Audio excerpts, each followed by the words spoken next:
nós vamos ler o texto da palavra de Deus em Deuteronômio 8. Deuteronômio capítulo 8.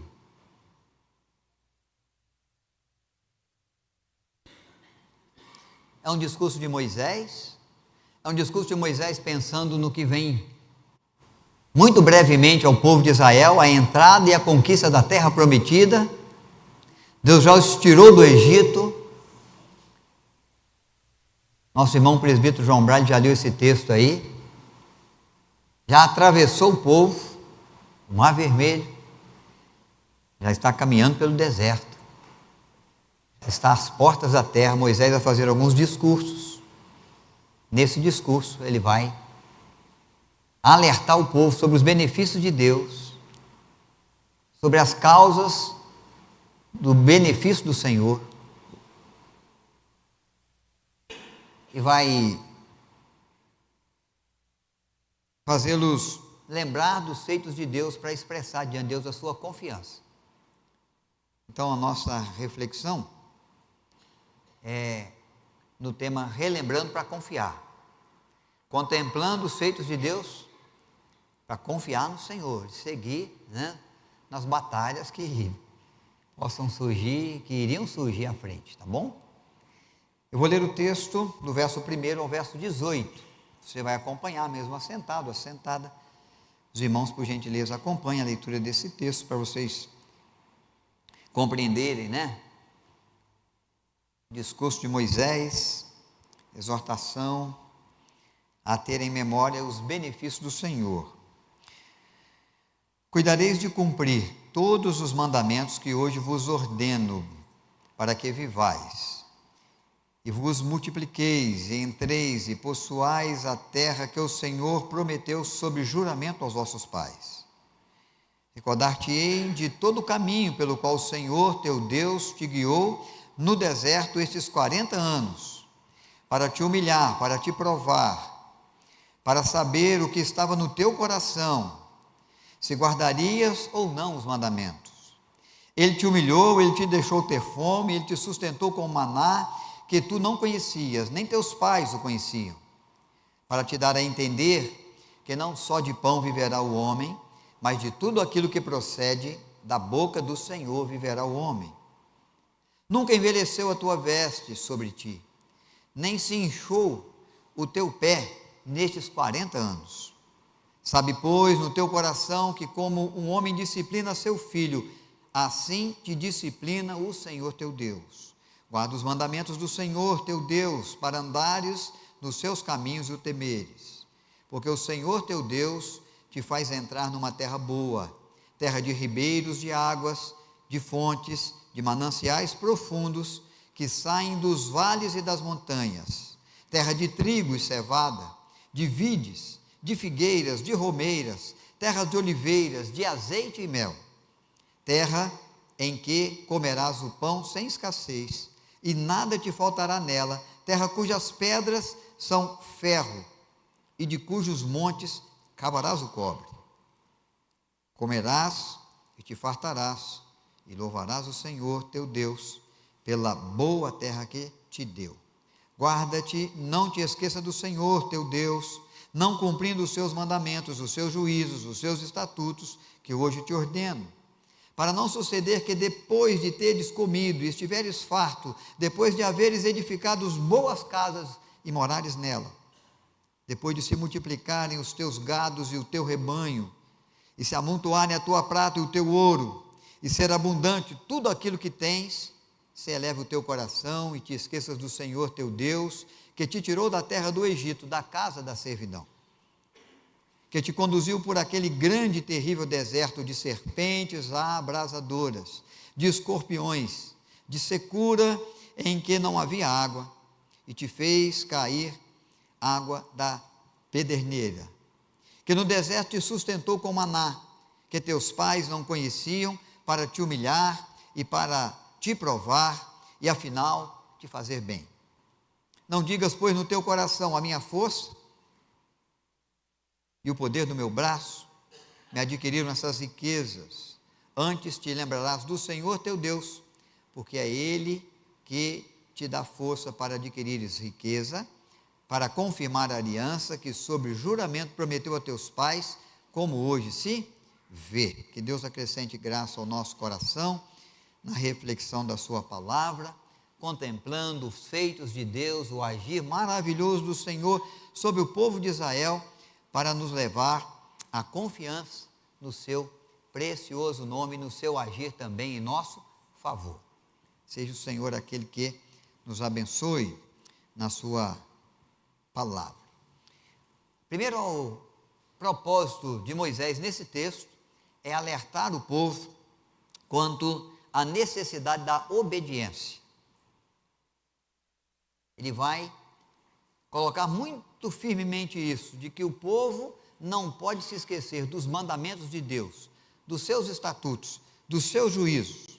O povo não pode se esquecer de cumprir a lei do Senhor, de trazer para dentro da sua vida todo o propósito de Deus revelado aos seus filhos. O verso 1 fala isso, o verso 6 fala isso, o verso 11 que nós lemos fala isso, uma exortação à obediência. Por quê? Porque Moisés está vendo com muita facilidade, está identificando, né, na caminhada dele, no conduzir dele do povo até a terra prometida, de que obediência atrai bênçãos de Deus.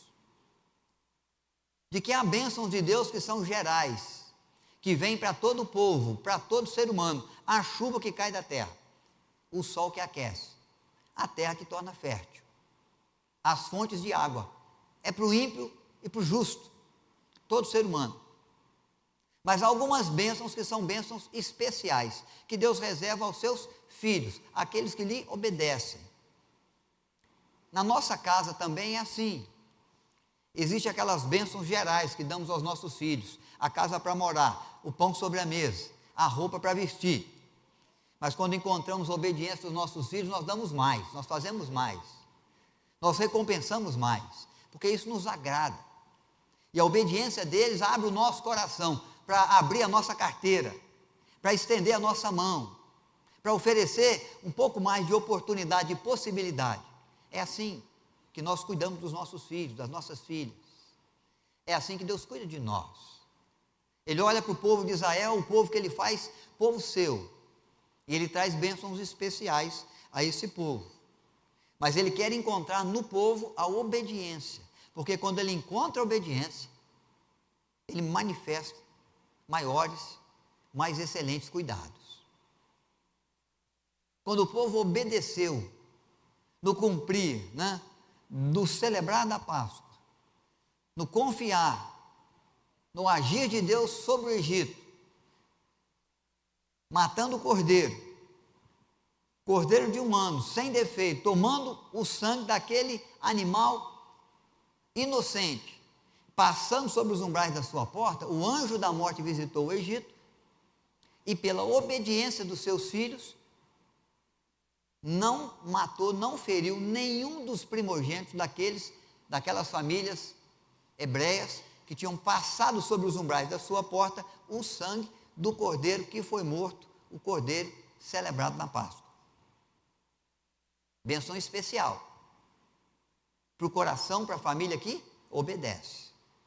Então eu não preciso ficar aqui e gastar muito tempo com você, para você entender essa verdade que é tão preciosa e que Moisés quer fortalecer tão bem na vida do povo. É preciso dispor o coração para obedecer o Senhor. Porque quando obedecemos o Senhor, nós dizemos bênçãos especiais, que Ele reserva para os filhos obedientes, para os servos bons, para as servas fiéis. Se o nosso andar com Deus é um andar que agrada a Deus, é um andar que corresponde àquilo que a palavra de Deus nos instrui, então nós recebemos mais, porque o coração de Deus se abre ainda mais para nós em bondade, em compaixão, em misericórdia, em agir em nosso favor. Ele nos surpreende. O povo passou pelo Mar Vermelho, a pé enxuto, andando. E o exército de Faraó não pôde passar. Foi eliminado ali. As águas fecharam. O abrir do mar, o agir de Deus em favor do povo, contemplando já a sua obediência, que mandava que o povo marchasse. Então o povo marchou, o povo seguiu, o povo confiou. Deus abriu o mar, eles passaram, foram salvos. O exército de Faraó foi eliminado, foi morto. Obediência ao Senhor é o que Ele espera de nós. Desobediência nossa a Deus desagrada o coração de Deus, como os nossos filhos, quando nos desobedecem. Nós ficamos chateados, nós queremos cortar as bênçãos, queremos cortar os privilégios. Queremos fazer só o básico. Daqui para frente vai ter comida, roupa lavada e casa para dormir. Por quê? Porque está sendo muito obediente, muito desobediente. Não está nos agradando o proceder, o viver, o andar, o falar, o agir, o reagir. Não está nos ouvindo.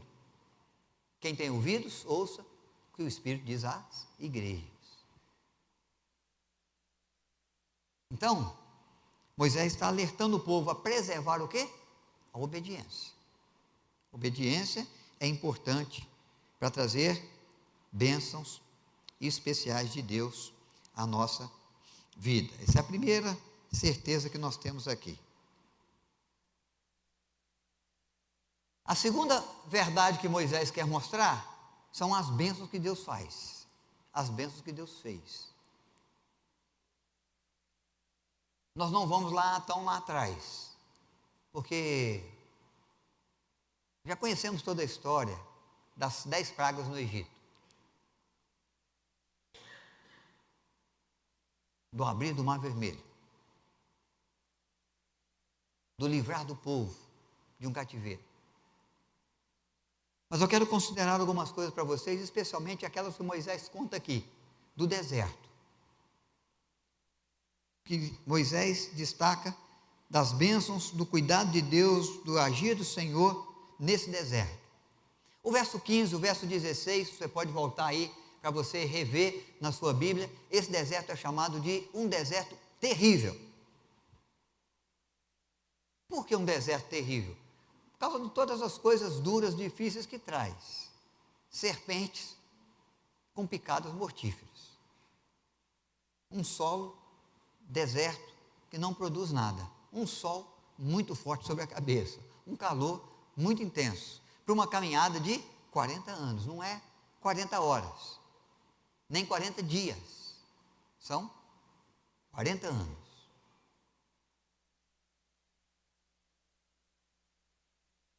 Qualquer pessoa que caminhasse pelo deserto 40 anos sem a mão de Deus, morreria.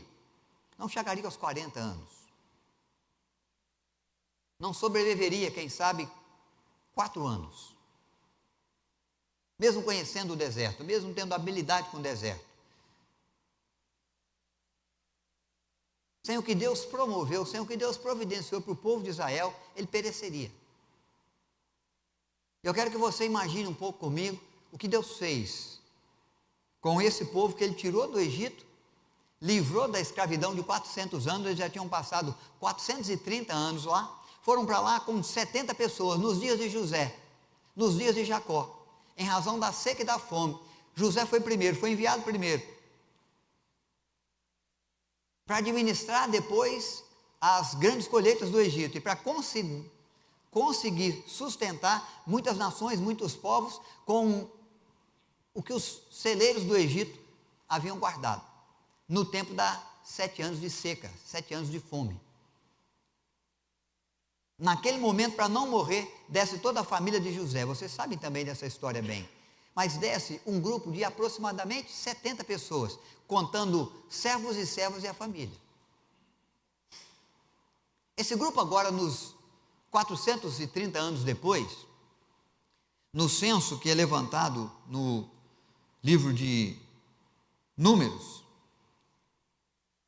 vai contabilizar 603.550 homens. 603.550 homens. Homens contados da idade de 30 anos para cima. Acredita-se que quem sai do Egito, o grupo todo, contando mulheres e crianças, é aproximadamente 2 milhões de pessoas. Um grupo grande, que Deus conduz por deserto. que ele alimenta com o maná do céu. O texto fala do maná, fala 2 vezes. Eu vos alimentei com o maná que vocês não conheciam, nem os seus pais, nem os seus avós, nem os seus antepassados.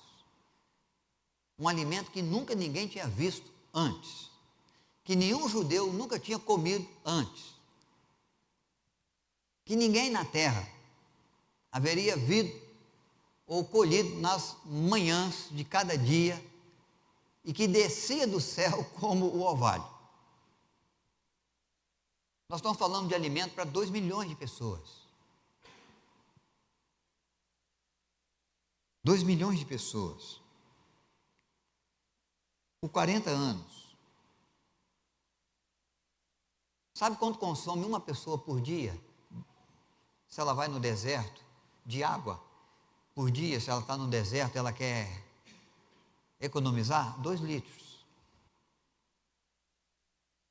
Deus providenciou água para esse povo no deserto por 40 anos. Alimentou esse povo no deserto por 40 anos. 13,5 toneladas de comida por dia.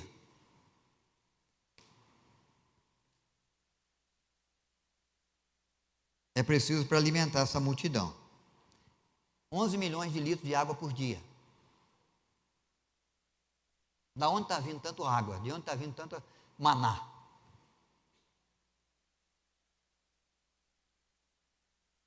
Providência de Deus. O maná é para o povo de Israel no deserto como um extraordinário.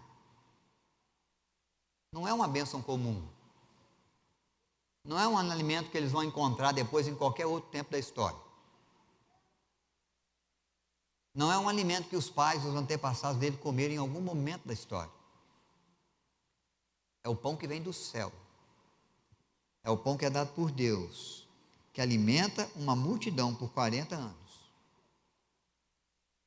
Nesse texto não diz, mas em outros textos nos lembram, Êxodo capítulo 13, 21, que Deus providenciou uma nuvem para caminhar sobre a cabeça do povo todo dia. E uma coluna de fogo que os acompanhava à noite. Essa nuvem e essa coluna de fogo registra a companhia de Deus, registra a proteção de Deus e registra a direção que Deus dá. Deus está presente, se manifesta através da nuvem e da coluna de fogo. Nuvem durante o dia, coluna de fogo à noite, 24 horas do dia, Deus presente com o povo, dando companhia. Deus está protegendo o povo do calor do dia, com a coluna de nuvem sobre a cabeça. Com luz, direção e aquecimento nas madrugadas frias do deserto de cada manhã. Bênçãos de Deus. Por quanto tempo? Por 4 dias? Por 4 anos? Por 40 anos.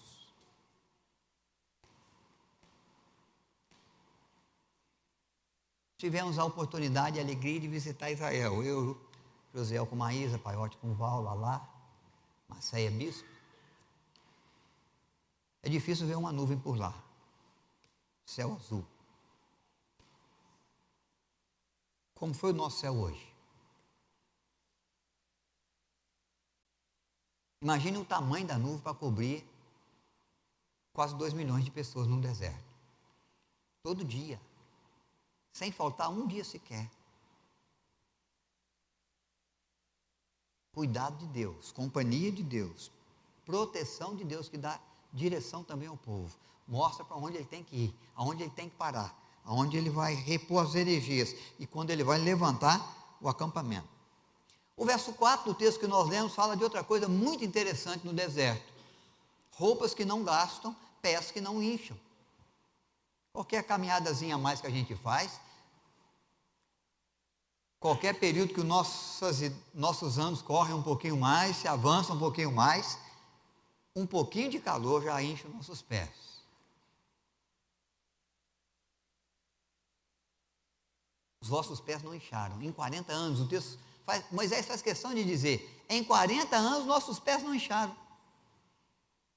E nós estamos falando de criança, de jovem, de adolescente, mas estamos falando de ancião também que saiu, que está caminhando no deserto. Nossas roupas não gastaram, nós compramos roupas novas. As roupas que duram muito, duram 10 anos, né? Roupas boas, que você usa, depois começa a desfiar, começa a perder a cor, né? Já vai mudando de cor sozinho. 10 anos. Deus preservou, as roupas não se gastaram no deserto, um ambiente árido, seco, hostil, para a gente e para a roupa. Não se desgastaram. Então Moisés está trazendo o povo para olhar o quê, irmãos? O agir de Deus, o benefício que Deus produz na vida do filho obediente, na vida do filho que o ouve, na vida do filho, da filha que se volta para ele. Como Deus é capaz de fazer o que a gente nunca viu. Ele faz acontecer o que nunca existiu antes. Ele preserva a saúde, ele preserva o pé para não inchar, ele preserva a roupa para não gastar. Ele é Deus que nos abençoa do jeito que a gente precisa ser abençoado, porque a gente não tem condição, e o povo não tinha condição de comprar roupa, e o povo tinha hora que não tinha condição mesmo de parar. Deus mandou caminhar, e os pés não podiam estar inchados, tinha que estar em boa condição de andar, de caminhar. Tudo preservação de Deus, benefício de Deus, cuidado de Deus, roupas que não se gastam, pés que não se enchem. Por quê? Porque conforme nós cantamos aqui, o nosso Deus é o Deus Jireh, Deus que provê. Essa expressão, Deus proverá, vem para Abraão. No momento da prova, quando Deus pede Isaac como sacrifício, e ele vai subindo com o menino para fazer o sacrifício numa ação de obediência e fé. E a fé se manifesta de forma grandiosa junto à obediência, quando o próprio Isaac pergunta: meu pai, eu vejo o fogo, eu vejo a lenha, mas onde está o cordeiro para o sacrifício? O menino não sabe que, pelo propósito de Deus, o cordeiro era ele.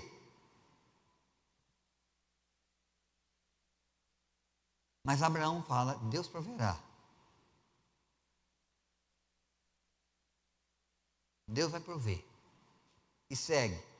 E quando ele deita o menino sobre o altar, ele prepara tudo para imolá-lo, para sacrificá-lo, como uma oferta ao Senhor, como numa ação de obediência e fé, o anjo de Deus segura a mão e o cordeiro já está preso pelos chifres nos arbustos, ali perto mesmo. O cordeiro que vai ser imolado, que vai ser morto, para que Isaac pudesse continuar vivendo. Um sacrifício que ia ser feito para agradar a Deus, para expressar obediência e confiança. Esse cordeiro é semelhante ao cordeiro que foi morto lá na Páscoa dos judeus, que livra da morte o primogênito das famílias dos judeus, porque era um cordeiro inocente, sem defeito, que foi morto, cujo sangue foi passado sobre o umbral da porta. Aquele cordeiro salvou a vida de Isaac. Esse cordeiro vai salvar a vida de todo primogênito das famílias dos hebreus. E há um outro cordeiro maior, que é o cordeiro de Deus que tira o pecado do mundo, que é Cristo, que João Batista aponta e confirma: eis o cordeiro de Deus que tira o pecado do mundo. Graça de Deus sendo manifesta ao homem para suprir uma necessidade de perdão, de compaixão, de misericórdia, que o homem não era capaz de fazer, mas que Deus oferece por sua graça, por sua bondade, por seu amor. O Deus que provê a solução para um problema que a gente não tem. A saída. A resposta que a gente não sabe dar. Deus está providenciando no deserto o que o povo precisa, porque o nosso Deus é o Deus que provê, é o Deus das bênçãos, é o Deus do cuidado, é o Deus que atua em nosso favor, é o Deus que age, é o Deus que dá companhia, é o Deus que protege, é o Deus que vai ao nosso lado. Nós somos chamados a contemplar, a olhar as aves dos céus. Não plantam, não colhem. Contudo, o Senhor Jesus disse o quê? Vosso Pai as alimenta. Somos chamados a olhar, a contemplar os lírios do campo, as flores. Não tecem, não sabem fazer roupagem, né? mas se vestem melhor do que Salomão em toda a sua glória. Está falando de um rei que teve um trono e um resultado de reinado grandioso, que não conseguiu se vestir como Deus veste a flor do campo, contemplando para confiar, para que as bênçãos e o cuidado de Deus cheguem para nós. Há o texto bíblico que nos ensina uma grande verdade, que se nós que somos maus, e nós sabemos ser maus quando queremos, sabemos dar boas dádivas aos nossos filhos, muito mais o nosso Pai Celeste, o nosso Pai Celestial pode nos dar. Então é isso que Deus faz com o povo de Israel. Ele concede o melhor. E o texto menciona isso. Deus faz para você, Deus te envia a disciplina, Deus te envia o socorro, Deus te envia o auxílio, Deus te envia o sustento, porque Ele quer produzir aquilo que é bom para você, Ele faz o que é bom para você. Deus sempre age no propósito de realizar aquilo que é bom para nós. Paulo vai chegar em Atenas. Paulo vai falar para os epicureus e estoicos, lá no Areópago. Paulo vai apresentar o Deus que nós cantamos aqui, falando do Deus Jeová, Rafá, Deus que cuida das nossas dores, das nossas tristezas, das nossas fraquezas. E aí ele vai dizer, quando ele encontra aqueles monte de altares a diversos deuses, ele fala, eu vim apresentar o Deus daquele altar lá, chamado altar ao Deus desconhecido, é esse que eu vim apresentar para vocês, um Deus que vocês não conhecem ainda, que do nada fez tudo, que formou o ser humano à sua imagem e semelhança, que soprou nas suas narinas e eles passaram a ser alma vivente, receberam vida. É o Deus que está acima de tudo, acima de todos e reina soberanamente sobre todos e sobre tudo. Em razão da sua existência, nós existimos também. E por Ele cuidar de nós, nós nos movemos. Porque é Ele que produz vida, e aí vem uma expressão muito preciosa de Paulo, no verso 25. Ele produz vida e tudo mais. Ele não nos dá a vida e nos entrega ao bel da sorte. E não nos entrega a força do nosso braço, aquilo que a gente for capaz de fazer. Se ele observar a obediência, ele consegue promover tudo mais que a gente precisa. Não estou falando de tudo que você quer, de tudo que você deseja. Estou falando de tudo que você de fato precisa, necessita. O povo de Israel teve tudo o que precisava, tudo o que necessitava. Até carne Deus providenciou para eles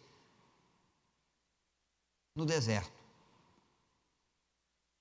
Para uma multidão de aproximadamente 2 milhões de pessoas. Nós vamos fazer uma comida aí, um churrasquinho para o pessoal da terceira idade aí, da pessoa idosa, né? Irmãos, Deus forrou o deserto de Israel, olha só, com cordonizes, numa área de circunferência de 30 quilômetros. E forrou de carne pela altura de quase 1 metro.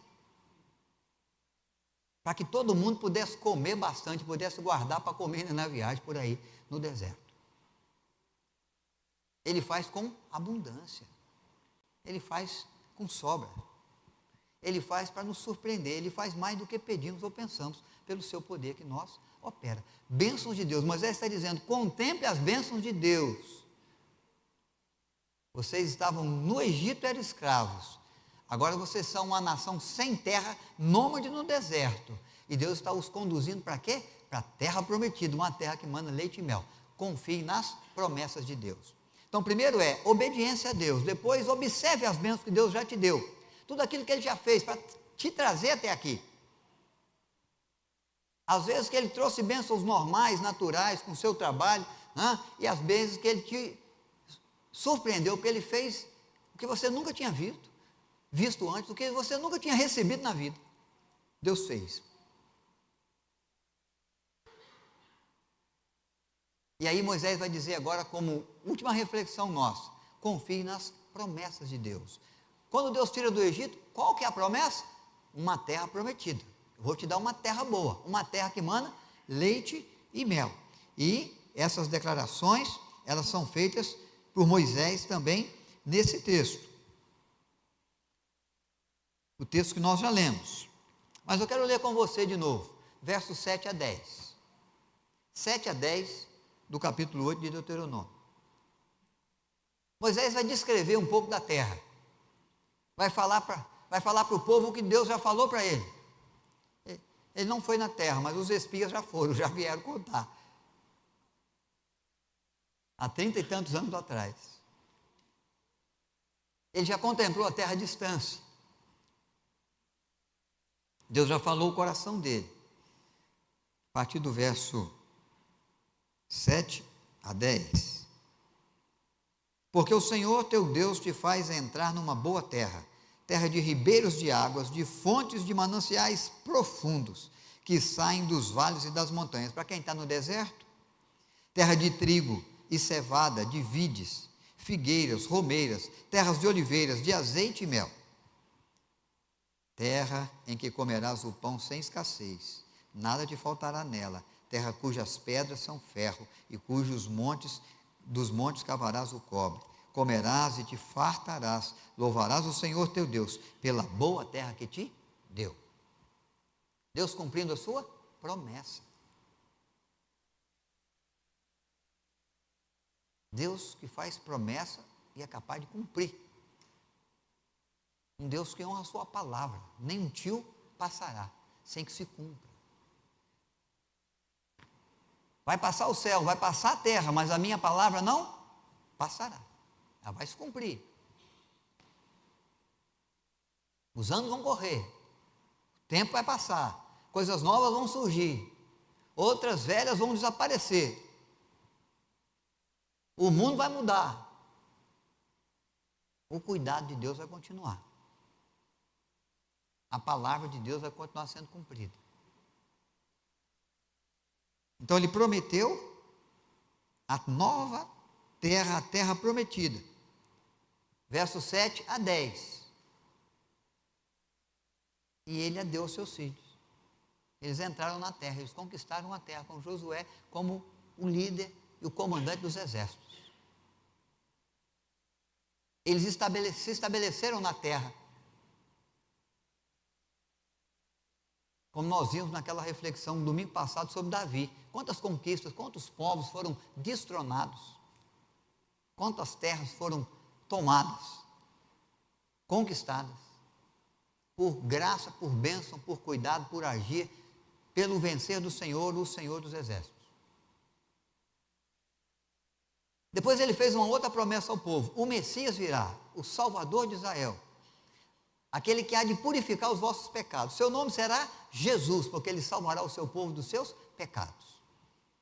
O Messias foi sendo aguardado, foi sendo proclamado pelos profetas. Isaías é o profeta que mais menciona. Isaías 53 é um texto que eu sempre menciono, que você já conhece de cor. O Emanuel sendo entregue na cruz do Calvário, sendo rejeitado pelos homens, sendo zombado pelos homens, sendo preso, chicoteado pelos homens. O servo sofredor, que não veio para ser servido, mas para servir, e servindo veio para dar a sua vida em resgate por muitos. O castigo que está sobre ele promove a nossa paz com Deus. E o sofrimento dele, as pisaduras com as quais ele é maltratado e ferido, gera cura para nós, saúde para a nossa alma, perdão para o nosso pecado. Ele é o Cordeiro de Deus, que paga o preço meu e seu. É o inocente, que se entrega pelo pecador. A promessa foi feita, a promessa foi cumprida. Nasceria de uma virgem, nasceu da Virgem Maria, em Belém de Judá. Cresceu em Nazaré, foi chamado Nazareno, conforme profecia bíblica. Andou por Cafarnaum, na terra de Zebulon, na terra de Naftali, no povo que jazia em trevas, e viu grande luz, a luz de Deus resplandecendo sobre os homens.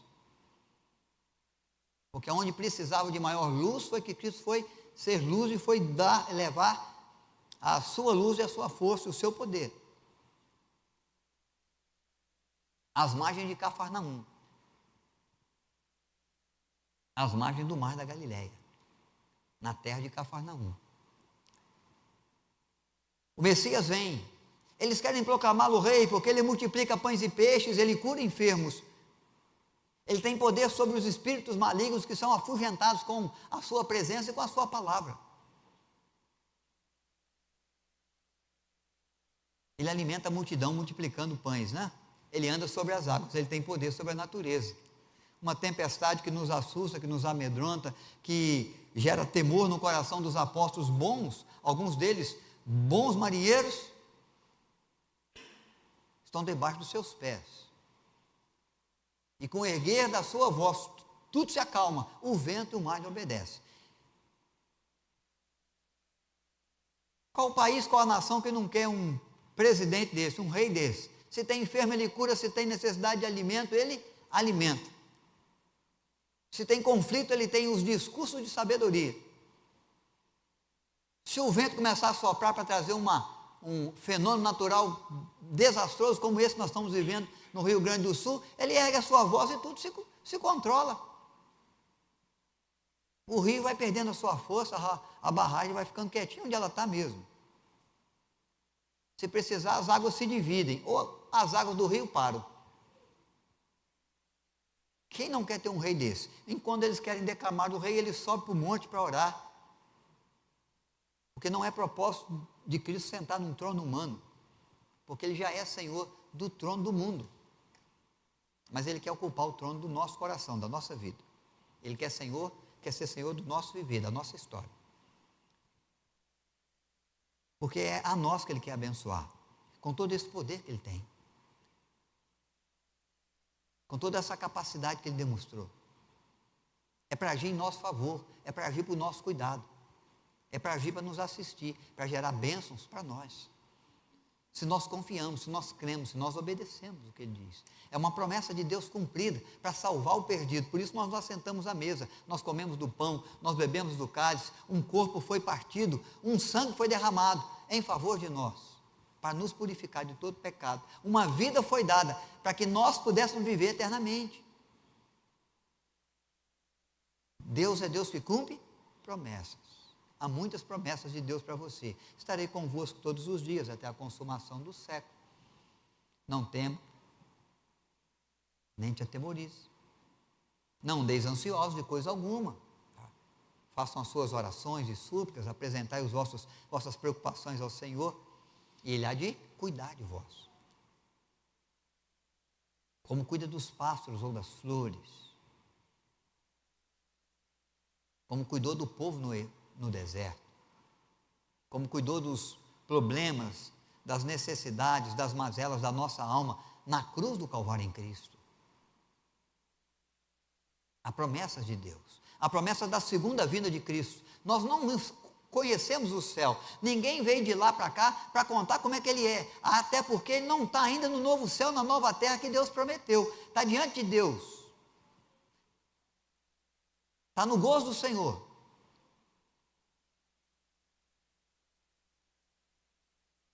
Está vivendo fora dos aguilhões da morte, não está vivendo em aflição, mas o céu é muito mais que isso.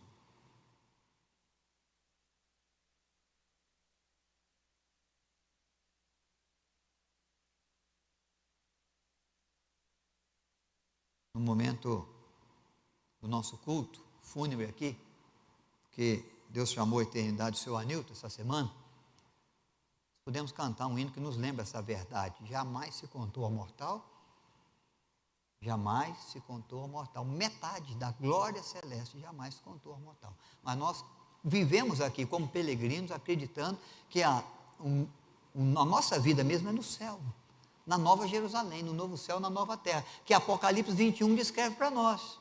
Você vai para o Apocalipse 21, do versículo de 1 a 7, você vai ver o que Deus descreve, para a gente pensar, tentar imaginar a beleza, a grandeza, o gozo que é viver com o Senhor na eternidade para todo sempre.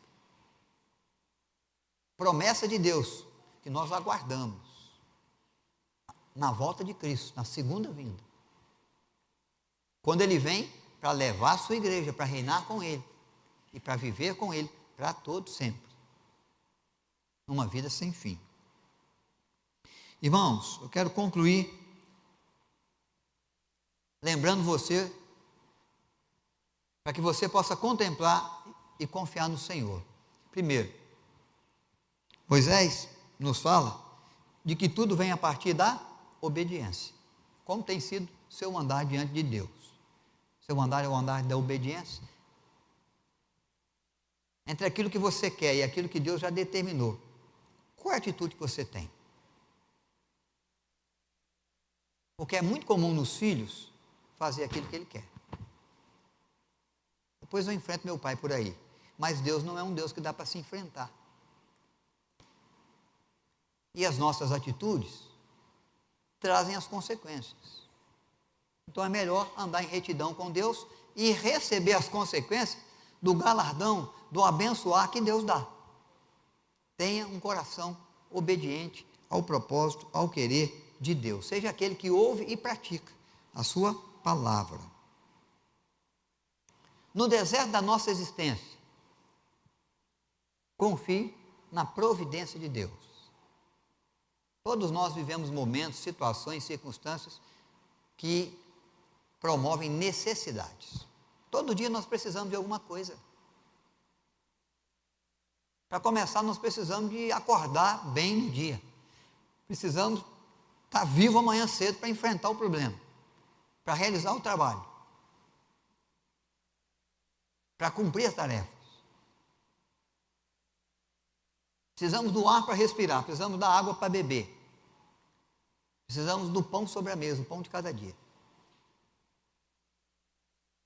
Precisamos disso e muito mais.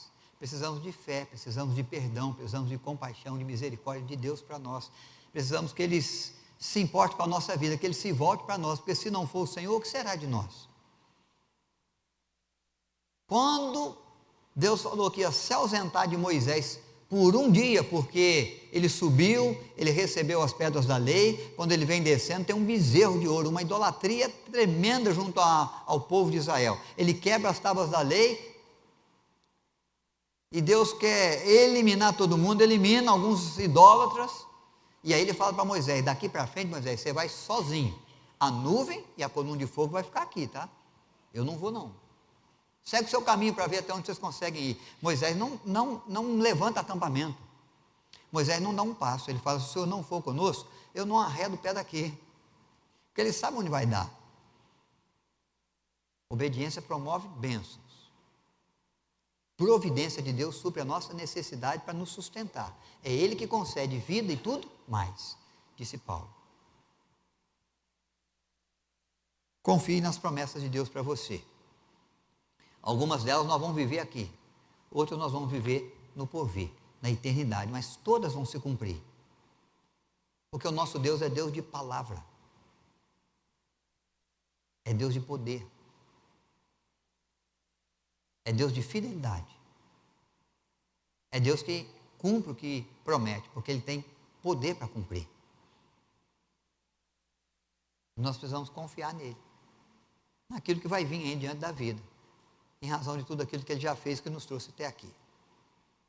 Sobretudo a salvação, a graça que nós celebramos ao comer do pão e ao beber do cálice.